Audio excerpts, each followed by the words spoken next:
Hello, everyone. What Rideshare teaches you about people? When I was doing Rideshare, it taught me a variety of different things about people. First, being that the attitude usually depends on how they're feeling, which stems from how their day at work went or their day out with family or their day in terrible weather. These are a few things, and the reason that I know this is because through all the rides that I did, there were sometimes terrible weather. There were sometimes I picked individuals up from work. And then there were sometimes I picked people, parties coming from the baseball game. I hit it to a concert. And what that illustrated to me is that every day can be a consistent feeling, being positive, or it can seesaw, it can go up and down. Not saying that the individual or that the parties are unstable, but certain events could evoke certain emotions. Uh, for example, there was one time during the summer where I picked up a family and they were heading to the Texas Rangers game. And when they got, from the time they got into the vehicle, they were just highly ecstatic. They were talking about the weather, and on this gorgeous day, it was scorching about 98 degrees. We had a good conversation. Um, I asked them if they were looking forward to the game, and that led to them talking the majority of the ride, explaining how they became Texas Rangers fans, how the atmosphere is fun, and they asked me if I liked baseball, and I was sincere with them and told them I follow baseball periodically, but at one time I was a Braves fan, but this was in the early '90s, late '90s. And I told them at the current time that I was a fan of the home team, which was the Rangers.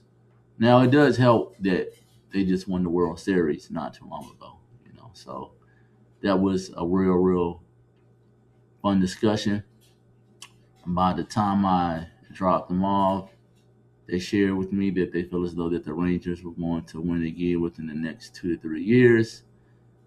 And I told them, hey, if they continue to stick to the process and continue to do what they're doing with their farm league, then it's definitely possible and remain injury free. Sure enough, they all agreed. By the time they were out my vehicle, I was on to the next passenger. And when I got to this passenger, I was picking them up from work. It was later on this evening. You know, by the time they got into the backseat of my car, I could tell they had a heck of a day. It's like they were grateful, but they were also tired. And the reason they were tired, come to find out, um, Marcus, he explained to me how he spent most of his day in meetings, most of his days doing troubleshooting,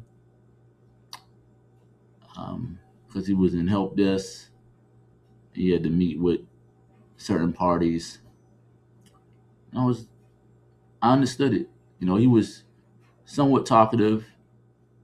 I think 5 minutes into the destination, and the destination, if memory calls correctly, was about only like 10 minutes.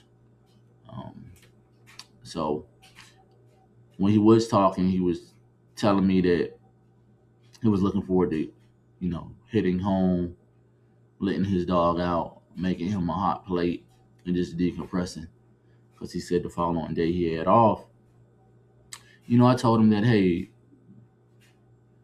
that's good because some people have to work consecutive days. They don't have any days off. So he asked me about how long I was going to be driving, and I told him until the 12 hours is completed and I'm knocked off of the application. And he chuckled. Um, the following day, I picked up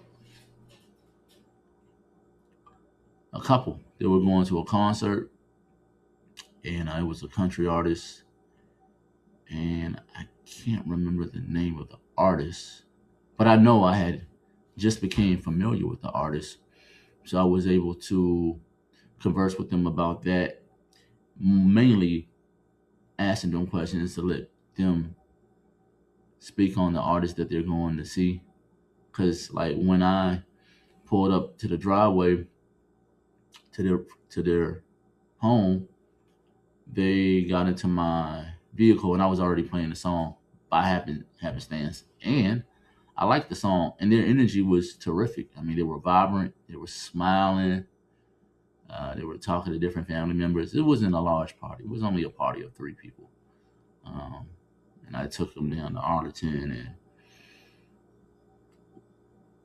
to the AT&T Stadium. And on this day, it was so packed. I mean, so packed, bumper to bumper. But that didn't matter. They were still super positive. They understood that, it wasn't my fault as I understood it.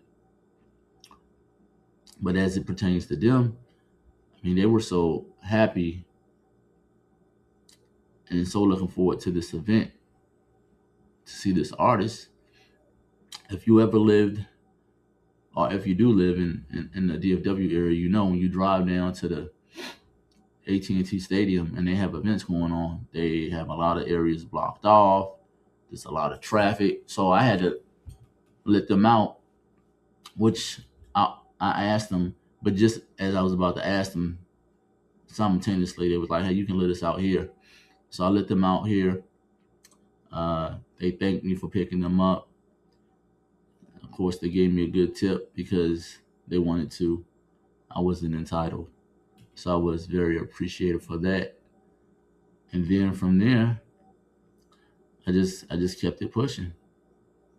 And I kept it pushing until I got to the next destination. Now, when I got to pick up this next passenger, um, she was silent the whole ride. She just had her headphones on. I mean, she spoke once she got in the back seat. She had her headphones on. I took her up the road about 15 minutes, and it was just quietness.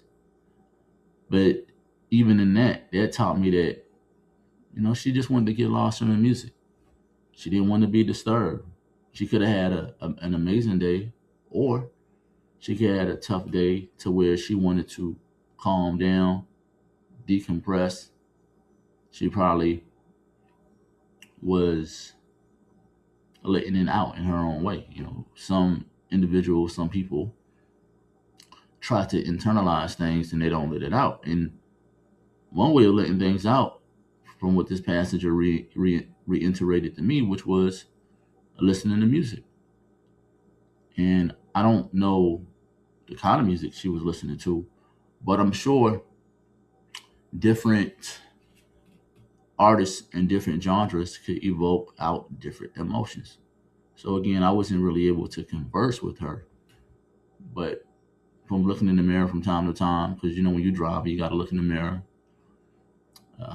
She seemed like she was just in a normal state. It didn't seem like she was agitated, but I just let her unwind and stay to herself. Because as they say, sometimes silence is golden. And I was just being of service to all of my passengers when I was doing rideshare, and that was always the main thing. I helped them. In return, they helped me. And that just was always my way of thinking. And you all, please let me know, anyone that does rideshare, anyone that's contemplating doing rideshare, anyone that's thinking about leaving the application, you all can let me know in the comment section. Um, how long have you been doing rideshare? What has it taught you about people so far? Um, One last thing, what it also taught me about people is that in a lot of ways, I had some of their ways of thinking. Not every last passenger, but some of them. And it was easy for me to relate to them because since I'm human like everyone else, we all usually go through the same thing, just on a different timeline of life. It could be different days, moments, and hours. It was still refreshing for me to realize that, and just being open to learning as I was partaking in helping my passengers to get from point A to point B. If you think this video was helpful for you, feel free to send me your address and I can send you a copy of my book.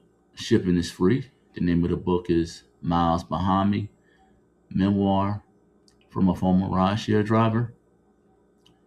You all continue to have a good day. Talk to you all later. Peace.